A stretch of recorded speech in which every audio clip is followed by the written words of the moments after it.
Мужчины, всем категорический привет, в эфире Колхозный. Всех поздравляем с майскими праздниками, с 1 мая, с Международным днем всех трудящихся. Также поздравляем с наступающим Днем связи всех своих коллег и, конечно же, с Днем победы над гребаным фашизмом. В этом видео мы будем разбираться с неисправностью автомобиля Toyota Prado, 150 кузов, двигатель 2TR. Это уже двигатель с двумя муфтами VVTi. Ну и, в общем-то, машинка, кстати, что интересно, достаточно редкая у нас комплектация, это механика. Вот, машина приехала с района, ну и, в общем-то, ошибки у нее следующие. Вот, если посмотреть, прочитать ошибки на сканере, то мы видим, что здесь ошибка цепь датчика положение распредвала, слишком большое предварительное открытие или характеристика системы. Ну, в общем, интерпретация интересная. Ошибка P2014 по датчику распредвала. Сам датчик распредвала живой, вот. Но компьютеру не нравятся те показания, которые от него приходят. И при этом, ребята, двигатель работает с очень таким неприятным стуком. Так, пробуем завести попытка номер 2.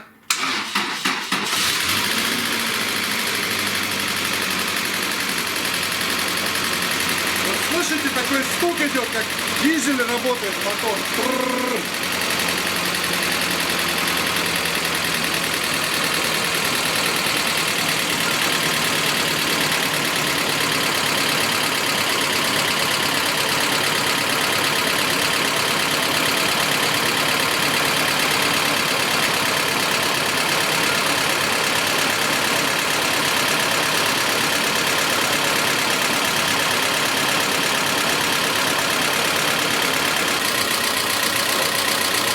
Ребят, сейчас при помощи сканера посылаем команду на открытие муфты VVTi. Впускной распредвал. Нажимаем. Реакции 0. Сейчас попробуем то же самое сделать на выпускном распредвале.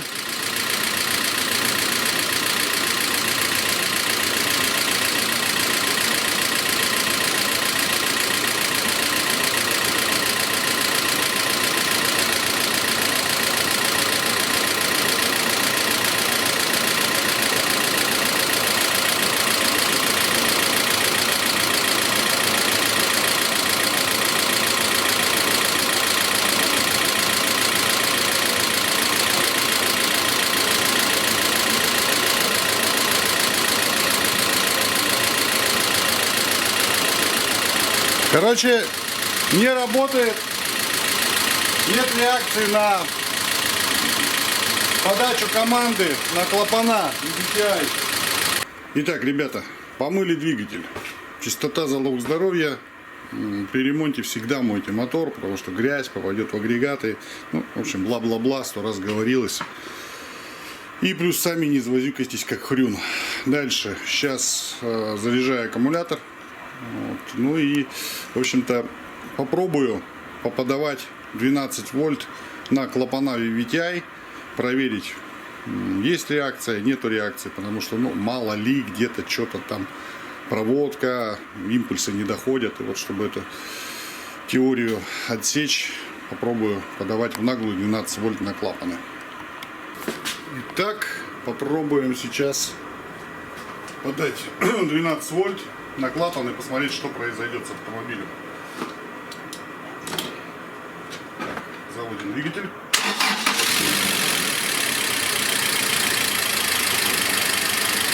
И подаем 12 вольт.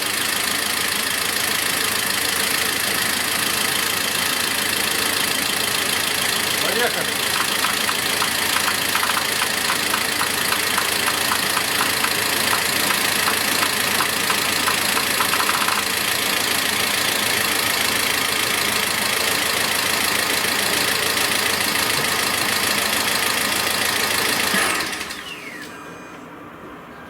Идут щелчки, клапан грохочет, а срабатывания нет.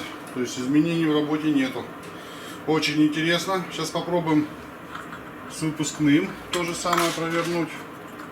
Ой, пардон, это я делал выпускной. С впускным, конечно, с впускным, прошу прощения.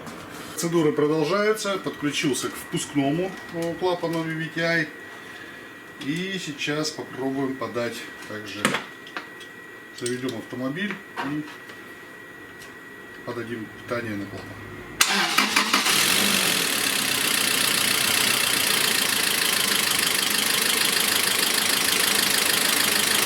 Подаю!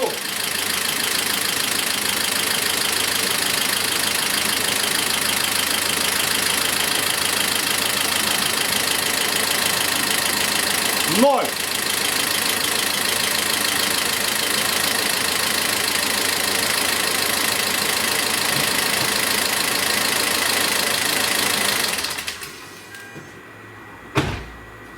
Система VVTi не работает. Сейчас будем разбираться, почему. Итак, ребята, в общем-то загадочка, да, подаем питание на клапана, реакции 0. Вот, что по впускной муфте, что по выпускной муфте. Поэтому, блин, очень странно это все. Хочется проверить наличие масла на муфтах, потому что от масла все это дело очень сильно зависит, от давления масла. Индикатор не светится низкого давления масла, ну вот масленка. Я сейчас открутил клапан VVTi, сейчас запустим двигатель и посмотрим, будет ли у нас течь масла из клапана VVTi. По идее оно должно херачить со страшной силой. Смотрим, что у нас в этом плане здесь будет.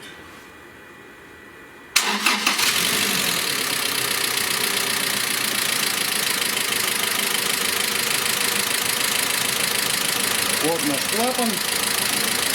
Достаем.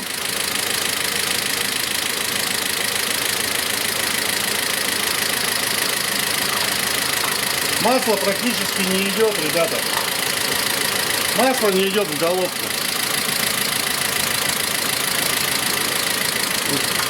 Оно есть, но не в нужных объемах.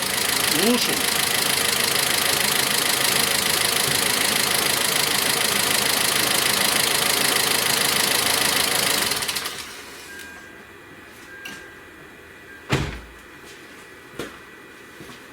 Да, интересно. А из-за чего такое может быть? Так, проверим, масло-то вообще есть в этом автомобиле или нет.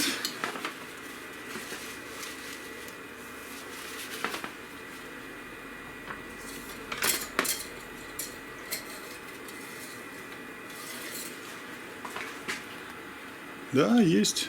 Вот, половина уровня есть. Вот. Масло есть. Короче, решил выкрутить сетку VVTi. Находится она вот здесь, под клапаном. Есть пробочка. Эту пробку сейчас выкручиваем.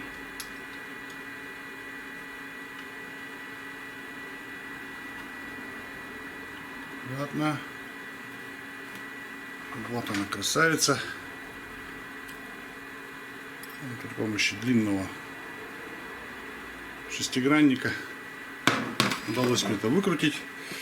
И сейчас, в общем-то, покрутим двигатель, посмотрим, побежит ли оттуда масло. По идее, должно проскочить.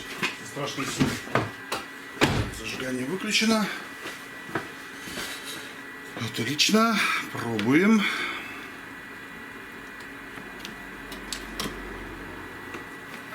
Так, смотрим. Да, масло фигачит. Вот здесь масло фигачит. Прям аж как мне нравится. Странно. Вот прям ручьем льется. Это хорошо. Значит, насос живой. Сейчас посмотрим, есть ли здесь у нас сеточка в наличии.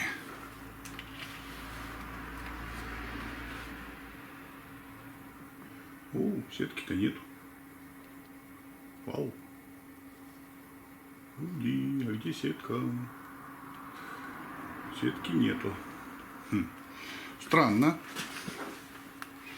Ну, хорошо. Нету, так нету. Достал клапан VVTi.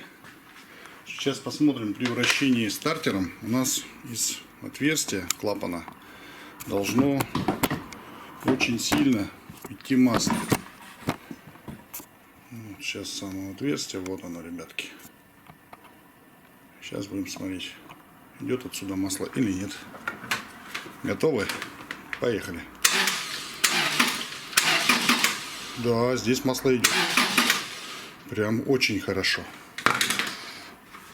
Ну что ж, это хорошо, это радует. Еще раз повторяем этот же самый эксперимент с клапаном VVTi на выпускном распредвале.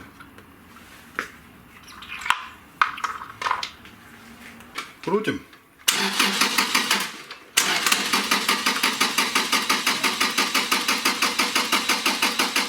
Даже близко нету масла. Вот, надо разбираться, что происходит, потому что, ну, что-то как-то где-то все очень плохо. Позвоним хозяину, узнаем, что произошло с автомобилем. Может быть, что-то удастся полезного узнать. Алло. Алло, здравствуйте, это Михаил? Здравствуйте. Да, Михаил. Ага, вас также, это Андрей. Миш, я вот звоню по вашей машине, сейчас вот и буду ей заниматься, и хочу узнать вообще, что случилось, как бы, с чего все началось, вот, что делали? Ну, в прошлом году этот автомобиль на улице стоял. Ага. Ну, всю зиму. Так. А замороженный стоял. И весной, где-то в мае, по-моему. В мае я завел, и вот так и чек появился. И обороты не держал. Иногда. Ага. И все. И лишних стуков не было. Все нормально работало. Угу. И вот автосет и сделали, но наоборот лишний шум появился. А что делали в сервисе? Ну, диагностику сперва сделали. Так, диагностику. И после диагностики стук появился или этот? Не, почему? После так диагностику делали, потом я муфту VVTi купил в магазине Япония. И вот, и они, короче, разобрали, и оказывается не подходит этот муфта. И я вернул, и они это обратно собрали, из-за этого и лишний стук появился. Вот. То есть поменяли обратно муфту, поставили и появился стук. Да, стук появился. Они обратно свою муфту поставили, ну это, родную. И появился стук. Вот. И зимой, короче, по вину я заказал этот муфту, выпуск. Заказал, пришел. И вот весной поставили. Но ничего не поменялось. И так же. И не работает, и стук. И потом сказали гидрики. Я понял. Нужно поменять, и 16 штук купил у японца. И все так же. То есть гидрокомпенсаторы поменяли, муфту поменяли, а стук все. Да. Понял. И все равно так же работает. Понял. Ну, хорошо, сейчас попробую разобраться. Хорошо. С праздником вас, хорошо, до свидания. Ну что, ребята, после разговора с владельцем принимаю решение однозначно вскрывать клапанную крышку, будем смотреть, что там у нас. Вот, ну и вот уровень качества сборки можете посмотреть. Вот провод, не провод, а жгут.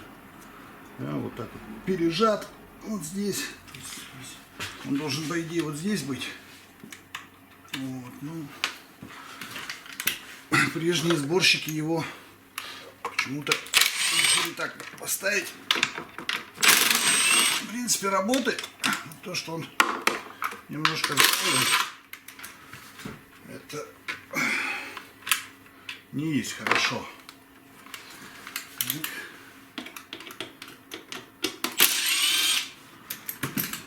Берем, вот видите, здесь он уже сдавлен. Не есть хорошо это все.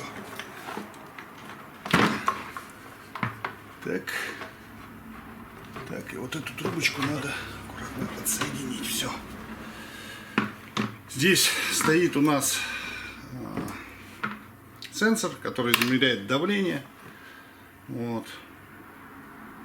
То есть вот, 2 ТР вот на 150-ках доработано таким образом. Так, человек говорит, плавали обороты. Дроссель. Дроссель, в общем-то, было бы неплохо почистить. Итак, сняли клапанную крышу. Крышу, да. Короче, подошел он Коля. Сейчас мы попробуем, проверим, идет ли масло к клапану. Собственно, вот из этого отверстия он у нас должен брызгать. Вот. Ну, посмотрим. 3-2 раз от винта. Поехали.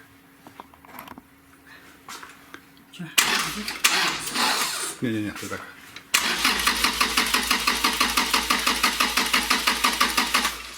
Сосите писю. Надо этот. И вот здесь тоже, видишь, нету масла. На смазывание этих угелей тоже не идет. Где-то что-то, блядь, здесь беда какая-то на самом-то деле. Большой беда. Беда и она огорчение. Не смазывается вообще. Да, вот. Куда это? Давай еще. Крути. Это вот с этой муфты идет. Видишь, вот на эту муфту идет масло, на эту муфту не идет масло. И на масляные форсунки, которые поливают бугеля, тоже не идет масло. Где-то что-то здесь забито. А тут не было этого второй сеточки? Слушай, второй сеточки я не видел. Вот одну видел возле возле этого клапана здесь стоит. А он был Пробка. чистый, да? Там сетки не было вообще. Вообще отсутствовало. Вот, ну, Так тогда, наверное, оба зачековали, его одну убрали, а одна более-менее заработала, а вторую не нашли, так и оставили, потом она чеканула. хер его знает, что тут было, но А с смысл... этой стороны ничего не было? Я не знаю, Коля, я пока еще туда жало не совал. Может быть, что-то есть. Или под этой? Короче, аппарат для нас новый, не изученный, да? Вот, ну, надо разбираться. В принципе... ТР-ку разбирали же, да? Нет, мы разбирали ТР-ку, но она была без вот этого, вот, без вот этой системы. С одной VTI. Она была с одной VTI, да, тут. То есть мы такую разбирали. Вот. Короче, вот сюда, видишь, а это общее, вот это общий модуль, видишь, вот сюда должен идти, вот отсюда должно идти масло, и вот отсюда должно идти масло. Я предлагаю вот это вскрыть и посмотреть, что тут. Открутили вот этот вот элемент, вот, через вот эту вот систему канальчиков подается масло на клапаны VTI, который, в общем-то, подает масло либо сюда, ну, в общем-то, все это у нас изменяется. Масло, по идее, мы ожидаем, что должно пойти отсюда. Пробуем.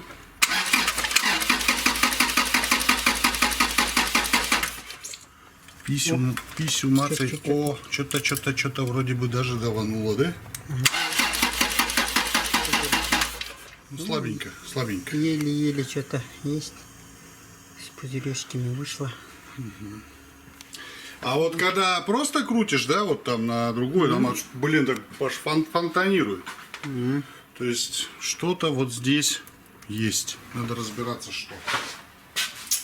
Так, ребята, в общем, сейчас попробуем продуть канал в надежде, что из вот отверстия вон того что-нибудь у нас вылетит. Потому что явно где-то есть пробка, которая препятствует нормальной циркуляции масла. Держи, Коля. Сейчас пистолетиком будем продувать.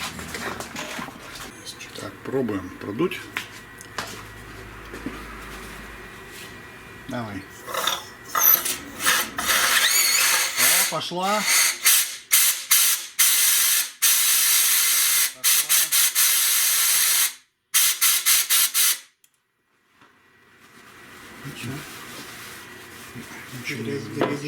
Ничего не вылетело. Вытащил.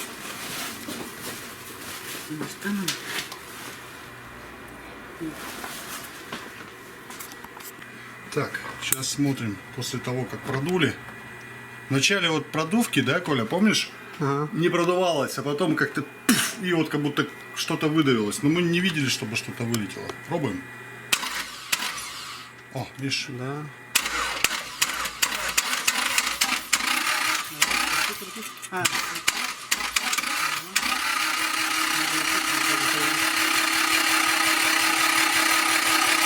Он там... Ну, короче, фигачит. Он по вот этой вот, по вот этим попадает. Вот, да. Ну чё? Это успех, ёлы-палы. Правда, неизвестно, где этот тромб. То ли он вылетел, то ли он остался внутри. Но что-то там вот запечатало канал. Попробуем, соберем, дадим поработать. Да? Да. Нашли где? Нашли мы где тромб. Вот вам, ребята, инфаркт миокарда, блядь.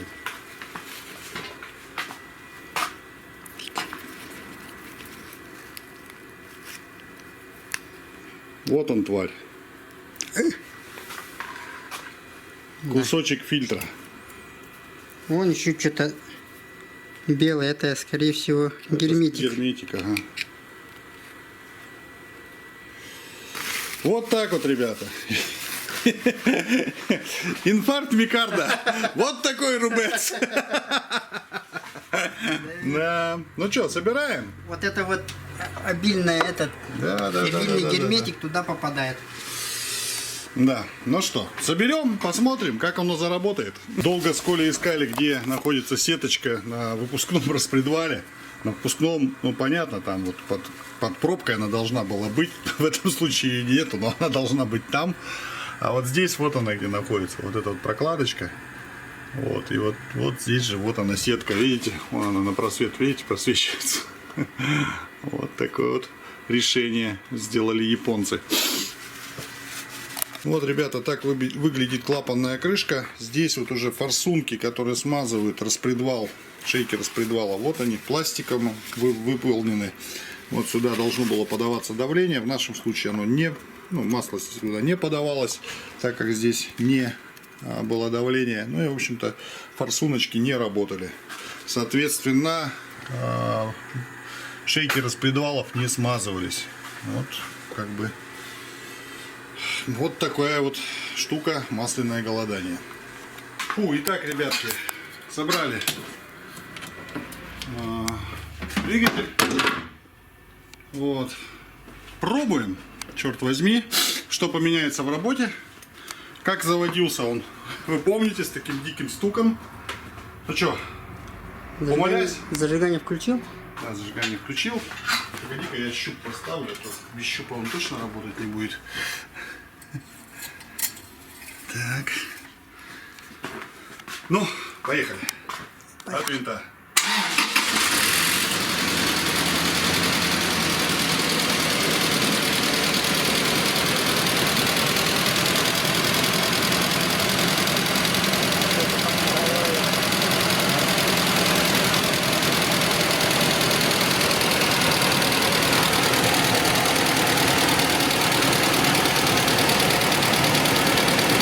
Но лучше работает.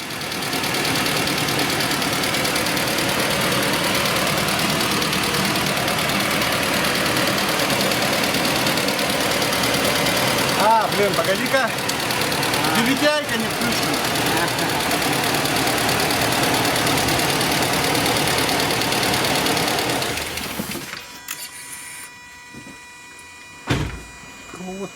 Это не включено, да? Да, муфту я забыл включить. Включить забыл муфту. Андрей Валерьевич старый склеротик. Так. Клапан. Готов? Поехали.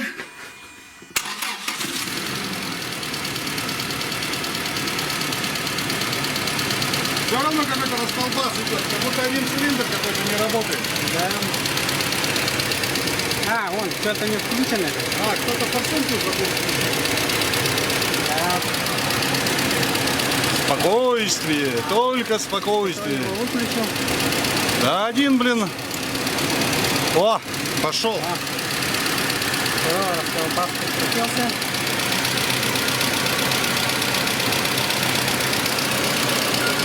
Слушай, стало однозначно лучше. Однозначно стало лучше. Но что-то еще есть. Сейчас погазуем. Да, там это, гидрики прокачаются, там, скорее всего, когда без давления было, он это просело.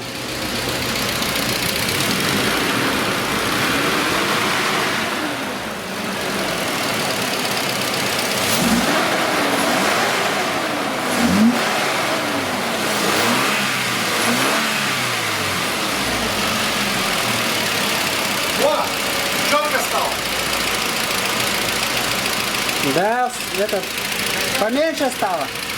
Да, сейчас, скоро.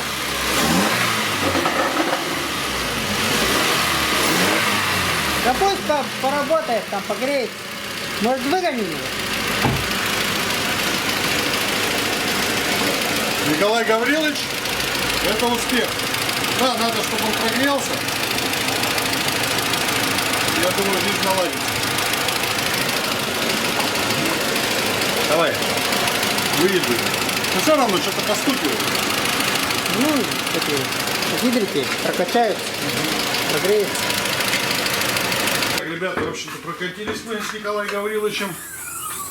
Все прошло практически штатно. Вот, ну что, попробуем, заводим. Давай, заведи. Машина прогрета, прокачана. От винта.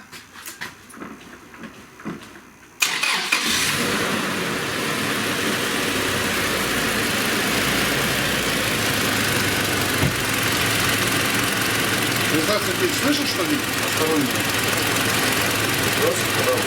Не, вообще, вот как тебе работа двигателя на стуле? Нормально. По мне тоже сейчас он работает нормально. О. Короче, что было? Мужик в прошлом году, после зимы, решил ее завести. Завел, и стала появляться ошибка по датчику распредвала. Нетипичные углы, бла-бла-бла. Поехал в сервис. В сервисе ему приговорили муфту VVTi. Он поменял муфту VVTi, купил, оказалось не та. Купил другую муфту VVTi. По АЕМу уже все подошло. Поставили. Начался какой-то стук. Непонятно откуда стук. Вот. Решили, что это гидрокомпенсаторы. Поменяли гидрокомпенсаторы. Стук не пропал. Вот. Ну и по итогу он попал к нам. Я начал проверять работу муфты VVTi. Ни одна не работает. Ни впускная, ни выпускная. Решил посмотреть наличие давления на клапанах. На впускном клапане давление есть, на выпускном давления масла нет. Вот. Ну и, короче, с Колей разбирались. По итогу на впускном клапане пробка от от куска резинки от фильтра. Резинка оторвалась. Говёные фильтры. Вот. И там тоже второй канал тоже был забит пробкой. Вот мы продули, все, машина заработала. Вот, как-то так, ребята, не покупайте дешевые фильтры. Дешевые фильтры зло. Вы сами видите, что может привести это к таким вот... Масляный фильтр. Салонный. Конечно, масляный. Ты пиздец пошутил, конечно. Тратянешь так вообще. Так ты, блядь, спрашиваешь тоже. Ты объясняй, там фильтров-то много, зрители-то, наверное, могут запутаться. Ну, я думаю, что нормальный зритель не запутается. Вот. Ну, короче, смысл такой, что покупайте качественные фильтры. Не только масляные, но и воздушные. И даже салонные. Да не, воздушные Будем честны. можете говно брать. Он врет. А салонный можно даже не ставить. Салоны можно не ставить, там отряхнул старый и поставил, ничего страшного. Ну, в общем, ребята, сами видите, да? Такая вот история произошла, интересная. Вот, сейчас мы это дело все соберем, отдадим владельцу. И будем надеяться, что там не осталось больше кусков. Потому что, ну, по-хорошему, в идеале, вот после такого попадалова надо весь двигатель вскрывать и смотреть масляные каналы, прочищать. Тогда только будет полноценная уверенность. Но это будет стоить очень дорого. Поэтому еще раз, не экономьте на фильтрах. Всем до встречи, пока, берегите себя, миру мир, нет войны.